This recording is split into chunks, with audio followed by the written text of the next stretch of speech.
第一个是说哦，这个我没有讲哦。如果这个总和公式哦，前面那个等比那边的总和叫做1减 r 分之首项乘上1减到 r 的 n 次方。那如果 r 等于1怎么办？同学，如果公比等于1的时候，那就根本不用写，叫做 n 倍的怎么样 a1。这个 OK 吗？这个 OK 吗？哦，这东西 OK 吗？如果公比是1的话，第一项是 a1， 第二项就是怎么样 a1， 每一项都是 a1， 这个时候这个总共有 n 项嘛，叫做 n 个 a1。哦，好，那我们来开始先看题目咯。来看下第一题哦。第一题他说，这是一个大考题哦。他说数列 an 满足 a1 就是1/7，a2 就是3/7，而且 an 加1等于7/2an 乘以1减 an。题目要问 a101减掉 a100是多少？来，那我们来看一下 a1 就1/7，a2 是3/7，那 a3 怎么写？a3 是不是可以写成7/2个 a2 乘上1减到 a2是多少？7/2乘以3/7，再乘上6/7，算完的结果会是多少？1减到3/7，4/4，对不起啊，4/4。哦，那这时候算完的结果来。叫做6/7，a3 就是6/7，那 a4 是多少嘞？7/2乘以 a3，1减掉 a3， 你会发现这个时候用6/7加进去，7乘上6/7，乘上1减到7/4叫1/7，算一下你会发现又变成几了？3/7了，可以吗？这个 OK 吗？看得懂吗？看得懂吗？茉莉看得懂吗？我再说一次，你应该要用规则带进去，听得懂吗？题目都这样讲，你看到这么复杂的式子，总不可能等差等比，要不然通常都是怎么样去找答案？你懂我意思吗？带看找答案。那你现在这样踹，是不是可以踹出我们要的答案？对不对？可以吗？有的时候在讨论数列的时候，这种常识是很重要的。因为你经过尝试，你大概就可以发现数列的 pattern， 数列的规律大概是怎么进行的。像我前几天哦，在考一个基本的这个 AMC 的题目，他这样说哦，这个 Q 你444442016位乘以999，我这个我重出了2016位。这时候去问他们的求这个每一项每一位的数字和，每一位的数字总和是多少？可以吗？每一位的数字把它加起来是多少？像这样子的问题跟这个问题有什么特征？第一个，你觉得第一个都看起来很复杂。第二个是说，他问的数字好像是你不可能一个一个算出来的东西。那这个时候通常要这样子的特征，这个题目都会有规律，懂我意思吗？那像这个题目，我们先回到这里，等一下再讲这个。我们会发现 a2 是3/7，a3 是7/6，a4 是3/7，那 a5 是几 ？a5 你再带进去又是7/6，你会发现什么特征啊？当你是奇数项，就叫做6/7嘛；当你是偶数项，就叫3/7嘛。可以吗？那你观察出来7/6减3/7就是3/7啊。来，像下面这一题一样，你看到这个2016位哦，你有没有可能去一个一个算？没有可能。通常这种题目哦，都暗示它有规律性，懂我意思吗？你看到题目出2016啊那种巴拉赛数字哦，就是有规律，100啊、200啊、1000、2000这种。那这个题目怎么做？有规律的东西，你就要从小开始去找嘛，对不对？来，所以4乘以9是几等于36，这个数字和是几？9嘛，对不对？44乘以99是多少？来，让我心算一下啊，等我一下。44乘以99，叫做4356哦，等于4356。那数字和是36乘以加上几？45是几？9乘以2。那你猜猜看，444乘以999会是多少？告诉你叫做443556，数字和叫9乘以几？9乘以3。哎，你是不是就可以找规律？像这样子一个基本问题哦，如果看到这个数字很大，你要去找规律哦，懂我意思吗？可以吗？这可以哈。好，来，那第二小题我们来看一下 ，a1 等于1 ，an 加1等于 an 加上1分之 an， 你要去找第 n 项是多少？那是不是一样的，一个一个去往下找它的规律是多少？这有差了，这有差了，第一题有差了，可以哈。好。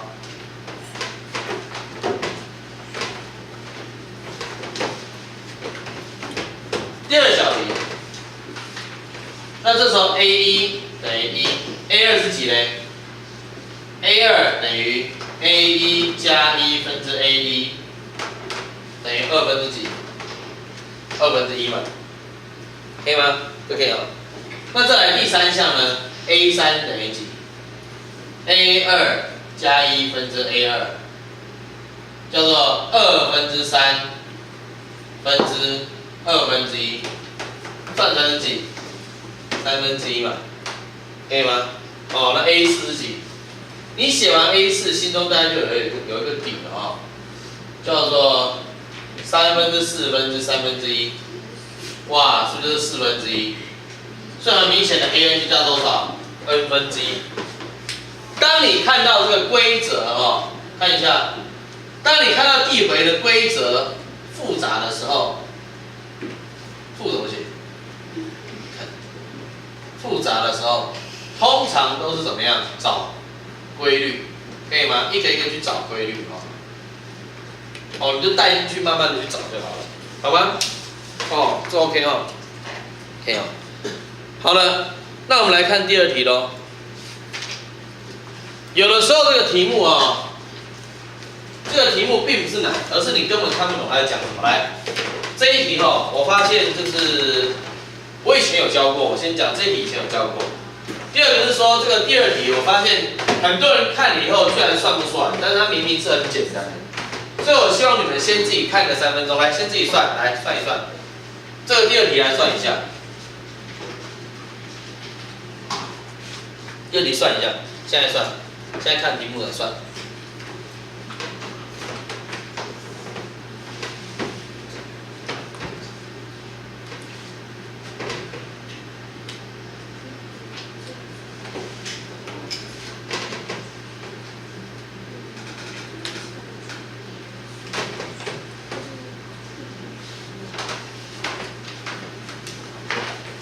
我发现很多人哦，不是说公式不会写不会看，而是说连题目都看不太懂。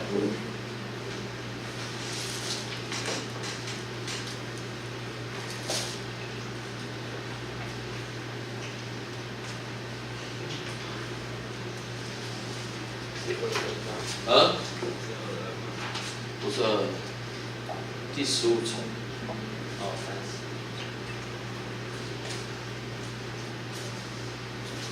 ，30。像这样的题目哦，其实你们不要觉得它困难哦，而是说你们应该要利用前面的条件，想办法把这个图稍微的画画看。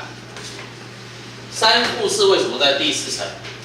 因为这个4加绝对值是比3来的大，可以吗？所以说还有什么其他点会在第4层？2负4所以会在第4层，1负4所以会在第4层，4负4是也在第4层，可以吗？通常像这样子的问题哦，你们看到以后，很多人会傻着去想，那有一些人就会做得比较好，他们会开始画给你。例如说这个第4层，你会发现1负4，2负4，3负4，4负4，是不是在第四层？可以吗？负1负4，负2负4，负3负4，负4负4，是有在第四层。图没有画。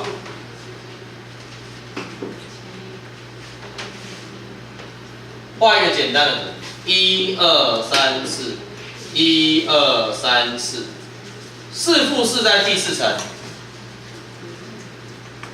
负4负4也在第四层。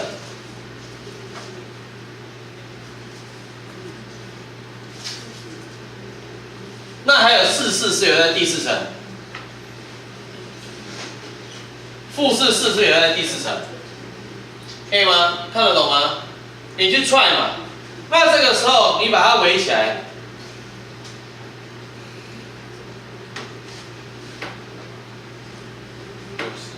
你会发现啊，这个在第四层的，是不是从4、4到4负4到负4负4到多少？负4、4，这全部的点是不是都在第四层？那这个铅直的也有点，水平的是不是也有点？可以吗？到这点没问题。你只要这两个数字里面有一个比较大的绝对值是就在第四层，看得懂吗？这要去画图哦，你有画图还不错。那基本上来说有画图，这一题就不会很难。所以我们在这个第15层长什么样子？第15层也是一个方形，最右上角叫15，这里叫多少？15，负15，这里叫多少？负15，左下角叫负15，负15。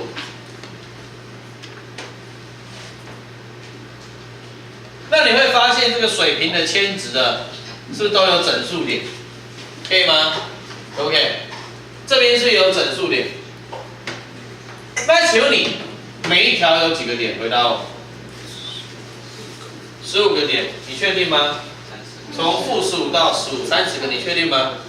还有一个0呢，31个点，可以吗？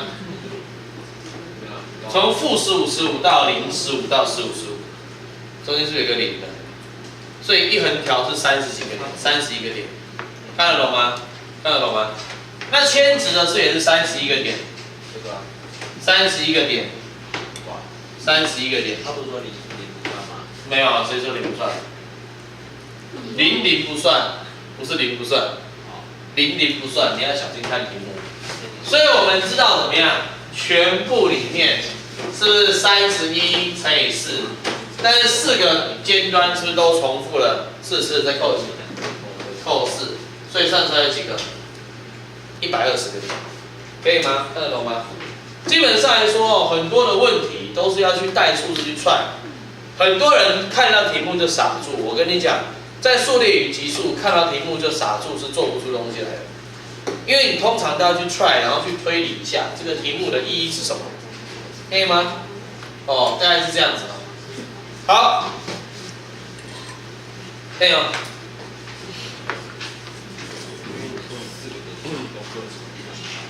就是这个4个点会重复算到，重复算4次会扣4。好来，再来看一下，第3题，来，已知一个等差数列的前 n 项和，不要写等差哦。那都跟你说等差数列。没有，我跟你讲，已知一个数列的前 n 项和。哦，不好意思，我那时候打字的时候有点那个哦，头壳坏掉。已知一个数列的前 n 项和就是3n 平方加4。第一个 a n 是多少？第二个 a n 是否等差？为什么要问这个题目？因为这个题目非常容易错哦。来，怎么求 a n？ 前 n 项和代表这个式叫做 s n， 所以我们知道这个 s n 叫做3n 平方加4。这个代表从第一项加到第 n 项的总和，可以吗？那请问你 an 怎么写 ？an 叫做 xn 减掉多少 ？xn 减1，用 n 代3n 平方加4减掉3倍 n 减1的平方再减4，4是约掉3n 平方减3n 平方加6n 再减3，算出来就是 6n 减3，可以吗？那请问你它是不是等差？它是不是等差？要小心哦。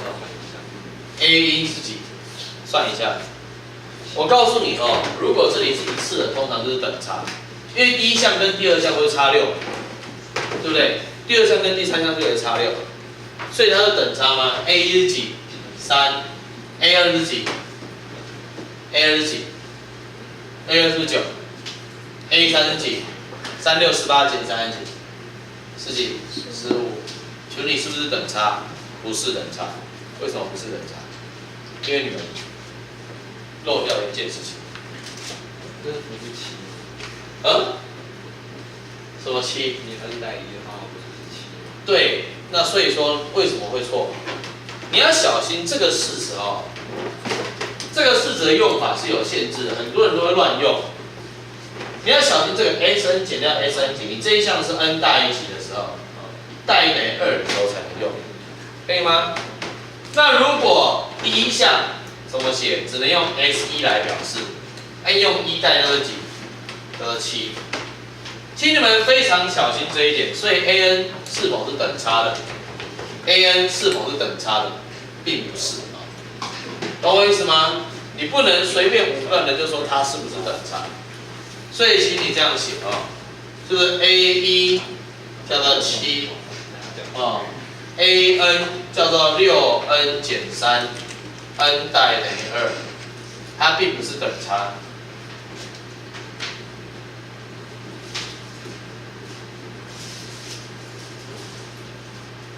除去了第一项才是等差，可以哦 ？OK 吗 ？OK 吗？好，必须要小心这个东西。好，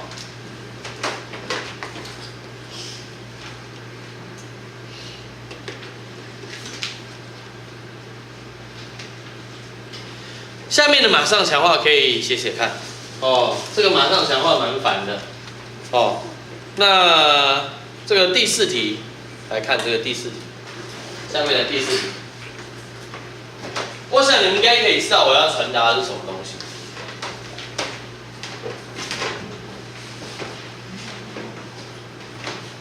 还有一件事情就是说，当你们的公式有任何不熟的时候，做什么事情？往前翻，知道吗？前面我都有帮你们公式先整理过了。哦。数列与级数哦，绝对不会就是只考一个很单一的面向。最爱考的，我直接讲，就是这一种哦，这个多选题哦，多选题真的很机车哦。那来看一下这个题目，他说有101项的等差数列，从 A1 到 A101，它有奇数可项，总和为0，来和为0先讲，而且第71项是71。下列哪些选项是正确？第一件事情，这个题目的条件告诉我们的什么？告诉我们的 A1 加 A2 一直加到 A101，也就是 A1 加 A101除以2乘上101等于0，所以我们就知道2分之 A1 加 A101。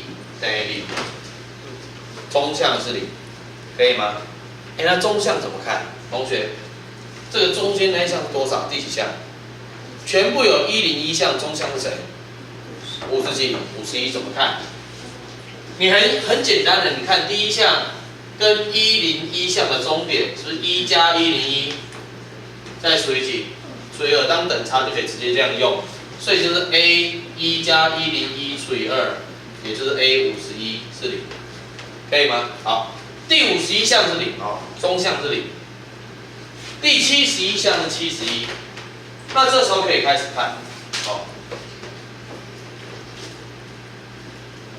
那由这个对称的特征，我们看题目的选项 A1、A101、A2、A100、A3、A99，这是在干嘛？是在观察这个对称的项。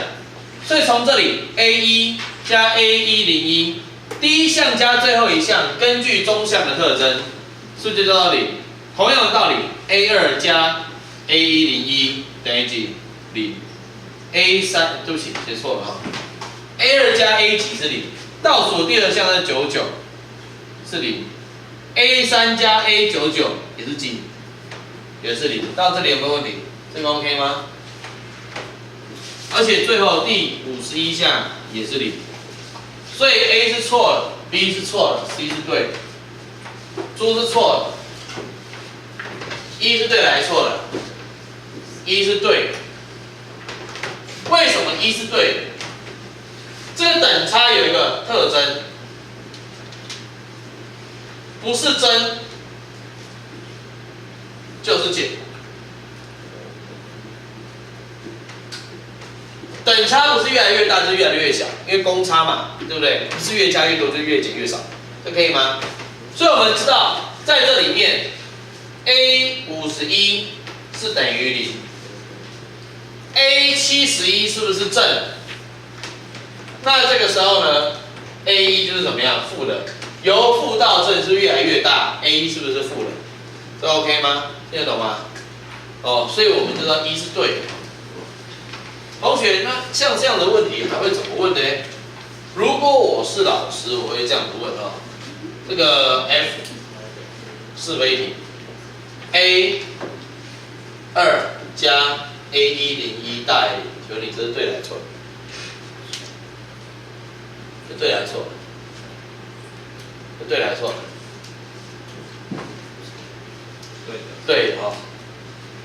啊，为什么是对的？因为它多一个。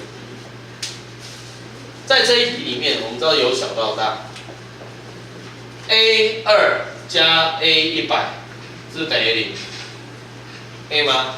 那这时候101是比100来的大，这是小的，这是大的，所以加一个正数是变成正的，可以吗？哦，像我如果是模拟考的老师，我会想说学测题目改一改，大概就这样子改就好了 ，OK 吗？哦，好，再来往下看哦。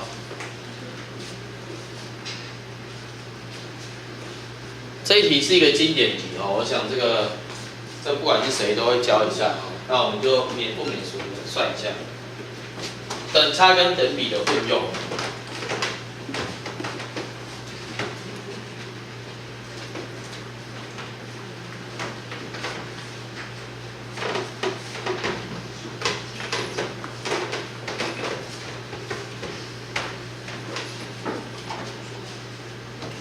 同学再帮你们复习一下等差跟等比的特征。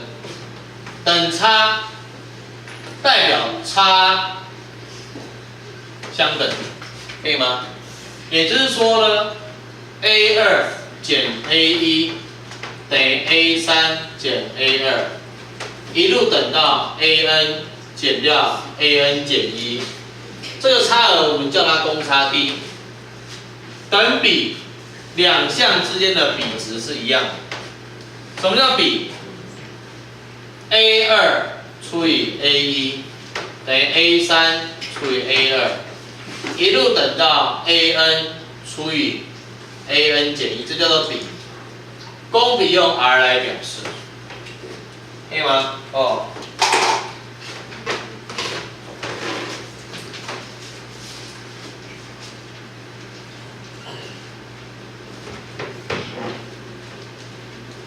好，这 OK 哦。好，那我们来看这个题目哦，已知3个正数乘等差数列，总和为36。哦，中间那个是谁？很明显。而且将各项依次加了1443，可成等比数列。那我们要求这3个数字是多少？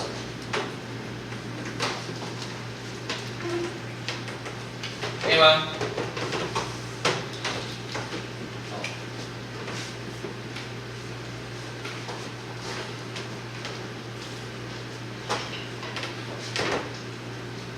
来，那既然这样，我们先从前面开始简化我们的问题，可以吗？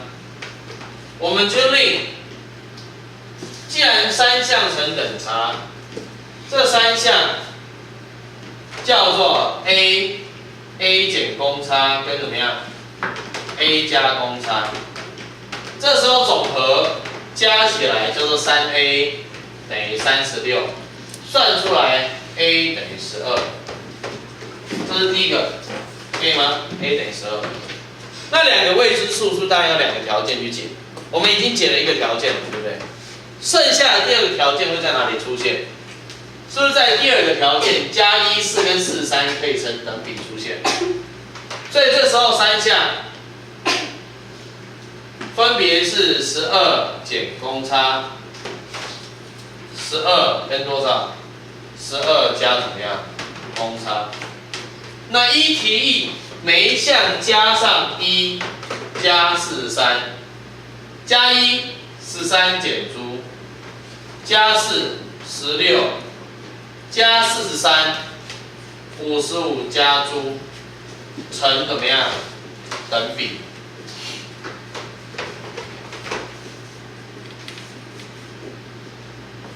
可以吗？加1跟4跟43，那这样是不是成等比？那是不是只要再想办法利用等比去算这个诸，就可以得到答案？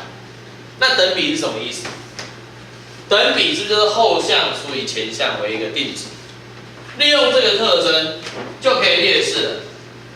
16除以13减诸，会等于55加诸，再除以16，交叉相乘2、5、6，会等于13减诸乘上55加诸，想办法去把答案凑出来就好了，可以吗？哦，就是这样啊、哦。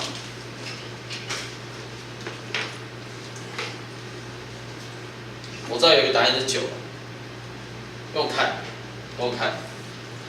哎，这个通常这种题目会给你一个公差很复杂，不会。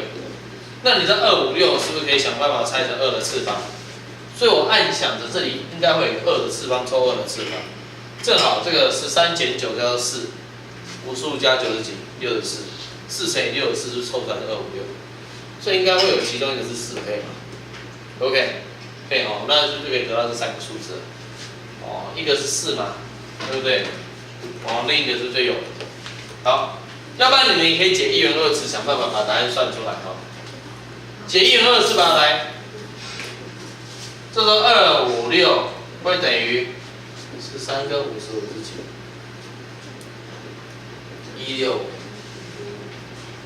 ？16，715，哇靠，等于715，再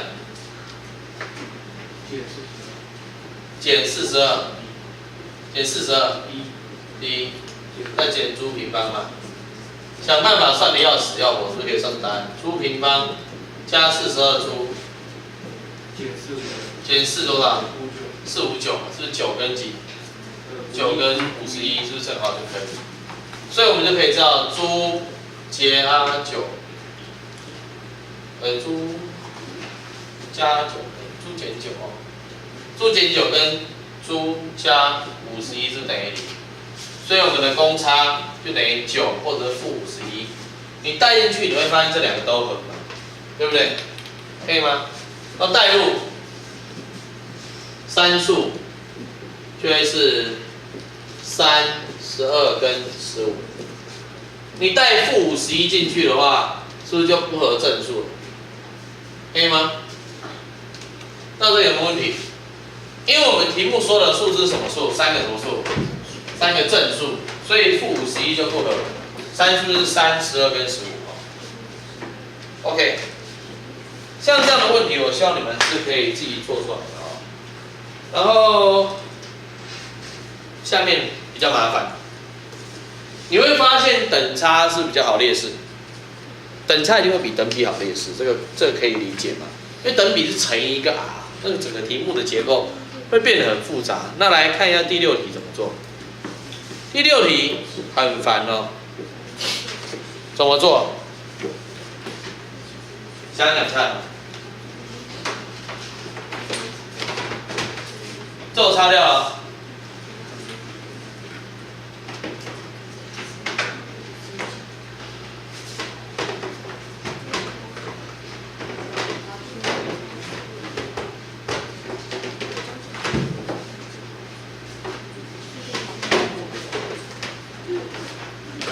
同学来想一下这题怎么做哦？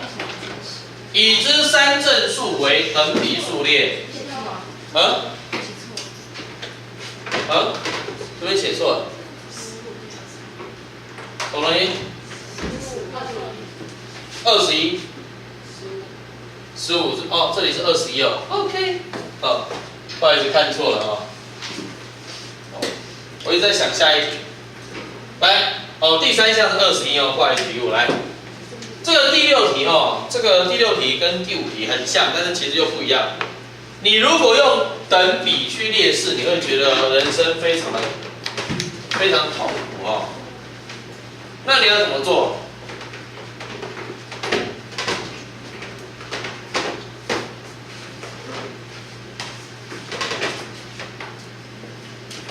我们知道。加1 5跟几5叫做等差嘛，对不对？那逆推是不是就是减1减5跟减5就会变成等比了？而且它的和是几？49，这可以吗？这可以吗？为什么我要这样做？是因为这个等比去假设式子会很丑，所以我们立等差3项，我都从等差开始立。一项叫做 A 减猪跟怎么样 ？A 加猪。这个时候呢，你会发现减1跟减5跟减5以后，变成 A 减猪减1跟 A 减5跟 A 加猪减5，这3个式称等怎么样？等比，而且怎么样？和是怎么样？和是几？和是几？49。你是不是就有2个条件去解2个未知数了？可以吗？那你会先处理什么问题？你当然会先处理总和的问题，因为加起来猪是被我们消掉的，可以吗？所以我们这时候先从和等于49去讨论，这3项相加。A 减猪减1加 A 减5加 A 加猪减5等于49，猪约掉，得到了3A 等于49加11叫做60，其中一项叫做20，也就是说20减猪减1，15跟20加猪减5，是不是成等比？后项除以前项为定值就可以算了，可以吗？哦。第二件事情就是等比，也就是说20减5除上20减猪减1，会等于20加猪减5除上20减5。你想办法把公差算出来就好。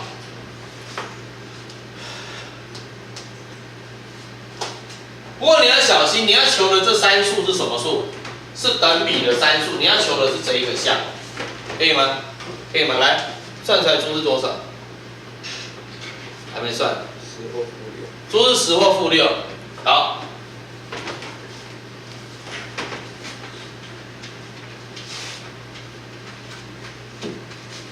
一样是3正数哦。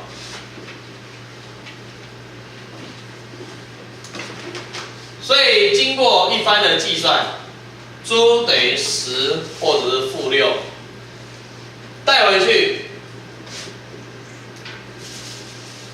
15减10减1，15减5，15加10减5好像都对嘛，对不对？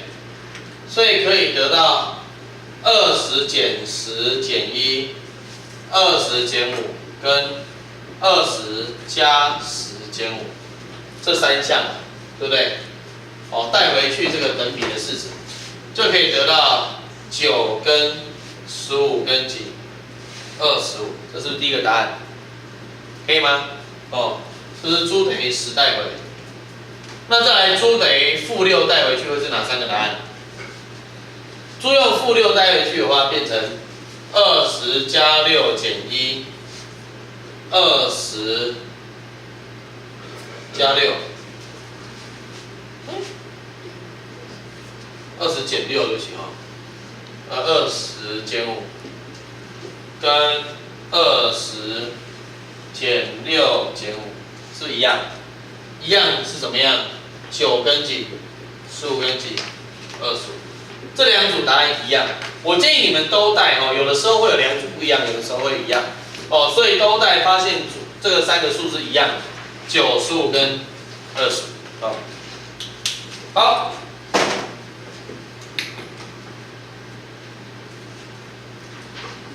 OK 啊、哦。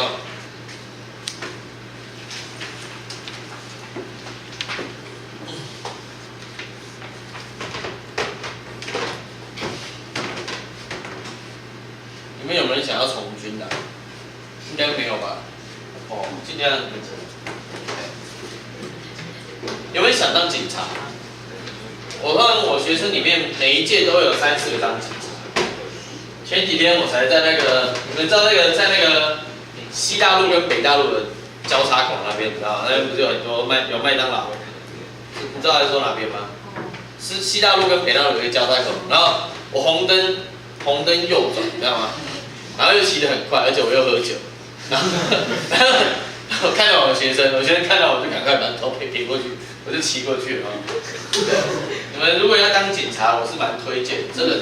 你们当警察哦，回到新竹服务乡里，我觉得是蛮好的事情，可以吗？哦，对，到时候的话，你们就知道什么时候该向我报恩了。对啊，没有啦，傲娇。对啊，说不定是报仇也不一定啊。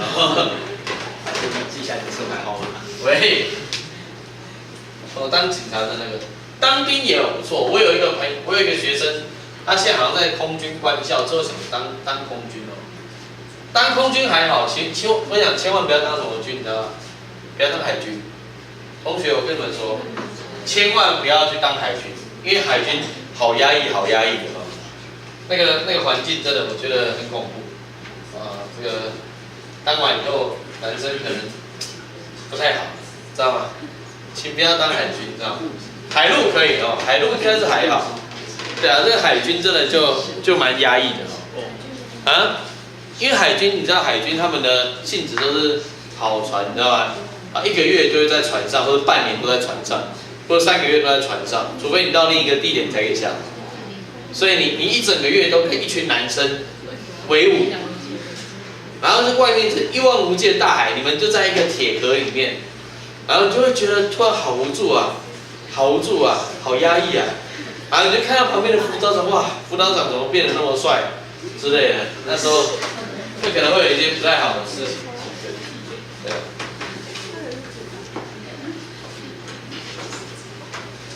来，怎么亲身体验？我没有，我这个，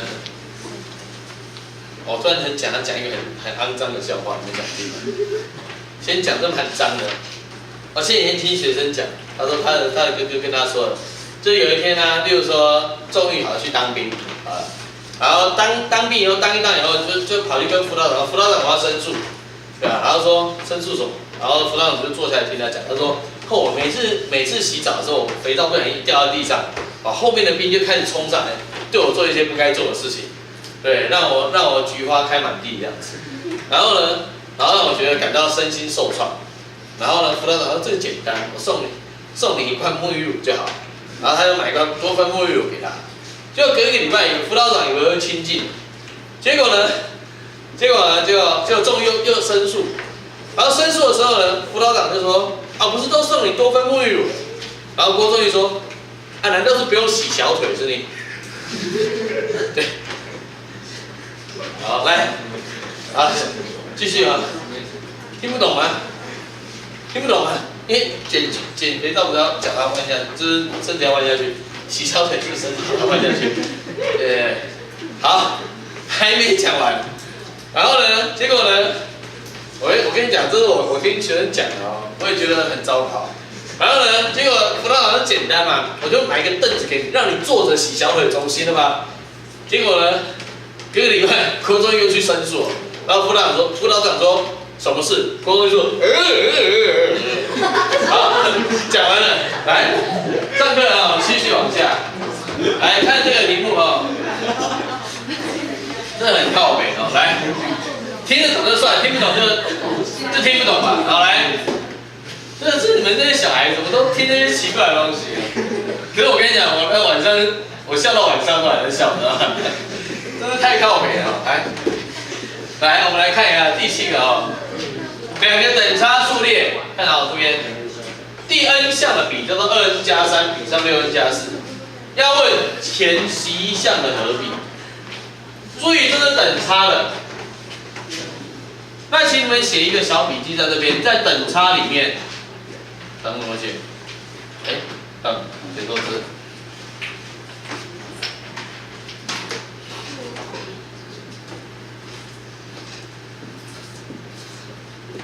等差里面有一个特征，就是总和的比会等于中项，因为中项就是平均数，如果项数一样多的时候，中项就是平均数，可以吗？这个 OK。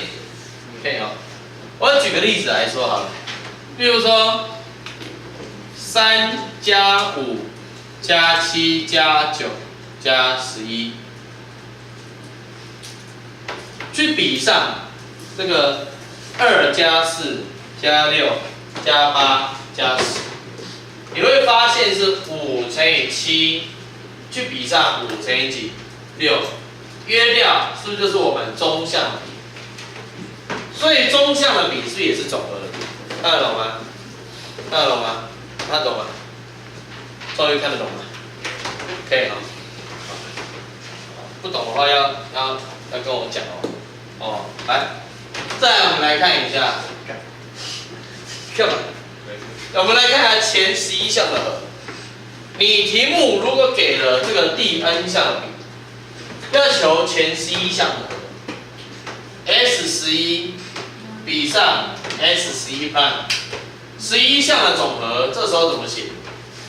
我们要求11项的总和，是不是可以利用中项的比来讨论？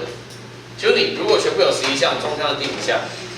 中项是1加11除以2是几？6，所以就变成这个 A6比上 A6 是不是代表 n 就用6代进去就好了？变成2乘以6加3，去比上2乘以6再加几？不是6乘以6加4，看得懂吗？可以吗？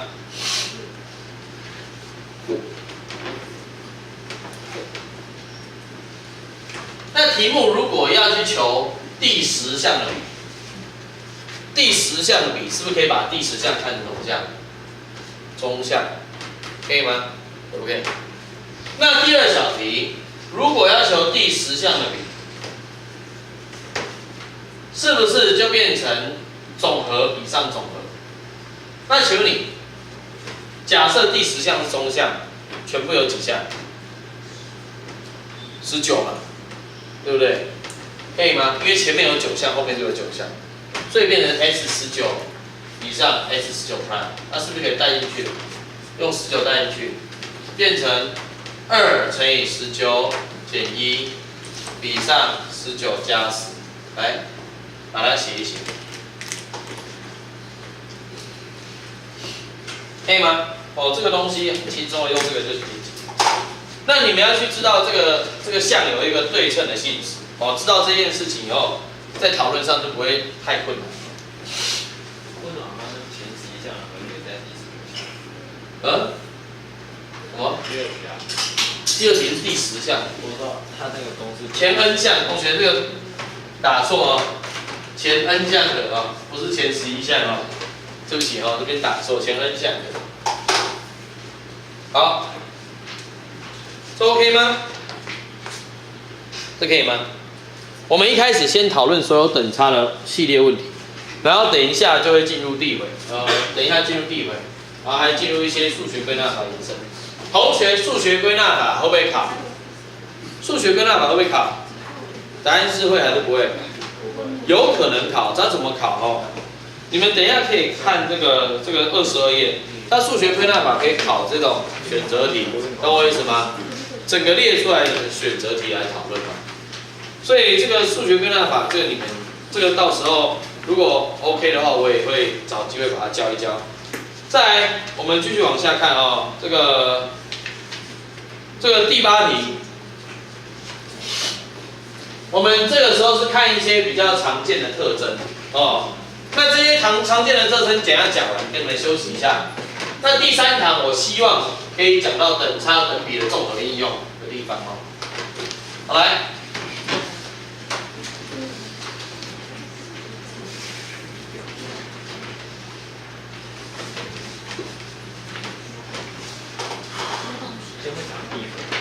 今天会讲到递回啊，当然会啊。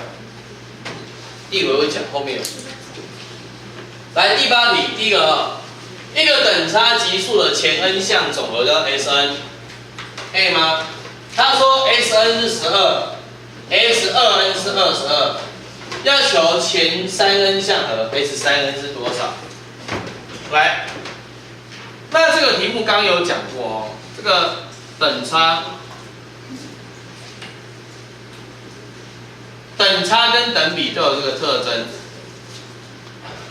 如果 n 项一组，例如说这 Sn 在第 n 项到第 n 项这样子，你会发现也会成等差。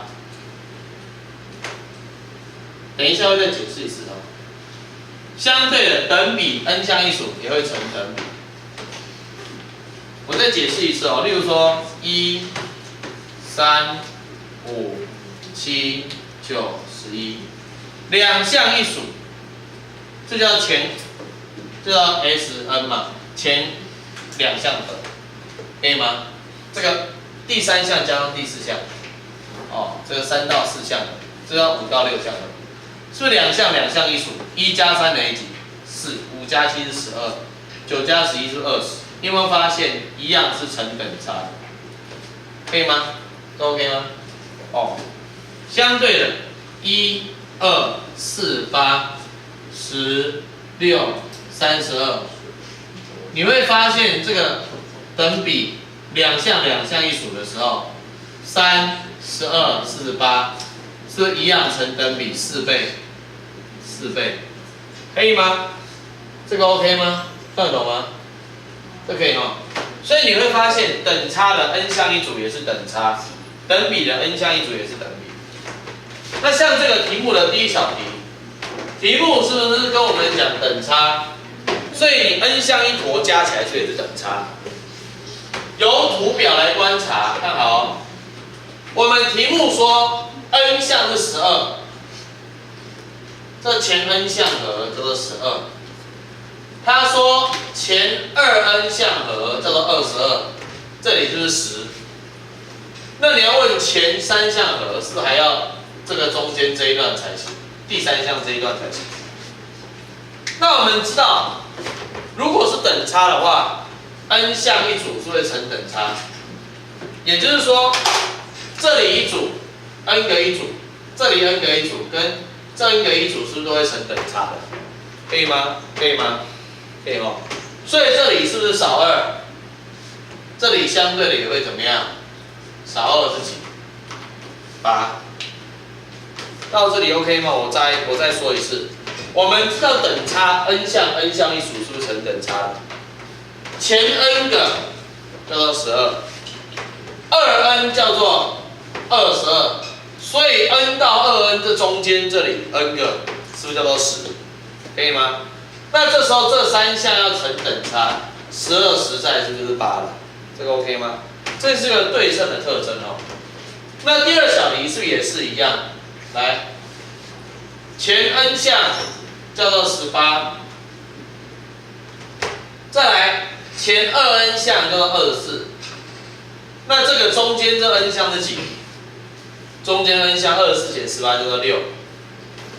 如果它是等比的话 ，n 项一组这也成等比，所以18、6、1/3倍，再1/3倍，是不是多少？是不是2才行？可以吗？那这时候这3项总和叫做26，这3项总和叫做30。OK 吗？可以哈，好，就这样哦。像这个题目其实就是给你们看一些这个数列特殊的特征。哦。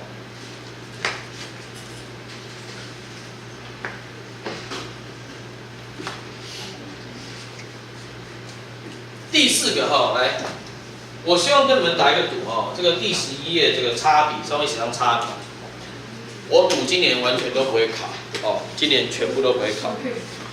哦，这个差比哦，赌这个完全不会考。模拟考不会出，学测更不可能出下一个差比。为什么差比不会出？第一个是说它计算很庞杂，第二件事情是说这个跟我们现在的课纲的方向是不太一样。我们这个课纲哦，课纲在这个数列与级数，它最希望你们去看到的是什么？第一个是有没有办法把项表示成递回式，他们大量引入递回式的表示方法，可以吗？甚至很多证明他们都用递回的方法来证。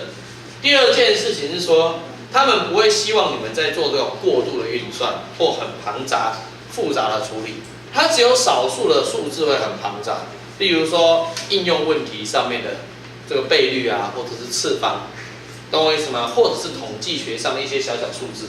会比较复杂，其他的计算应该都是基础的哦。好来，那我们往下看，现在几分？告诉我。8点10分吗？那你觉得我们该休息一下吗？好，休息一下，休息一下。哦，等一下的话，这边我们要花时间好好讲哦，这个才是真正爱考的东西。然后这个递回的处理，累加跟累乘，我希望我今天可以教到14页这边，或者最好可以教到15页哦，可以吗？好，休息一下，等一下继续哦。好，什么？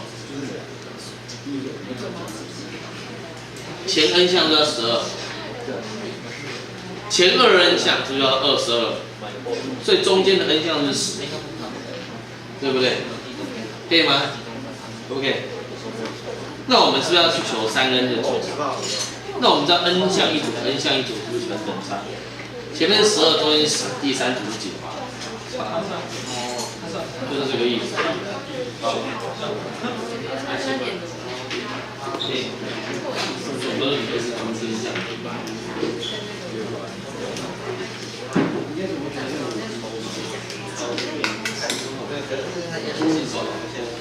OK 了。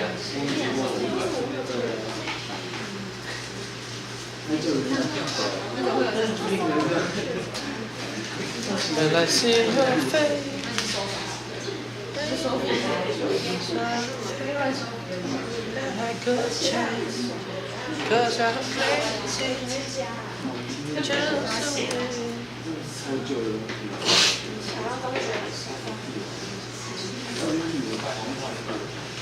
李宗麟送出一张贴图。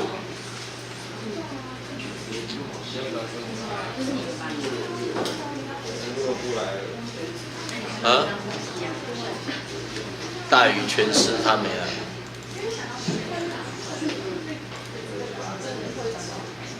也还好啦，没有到很烂。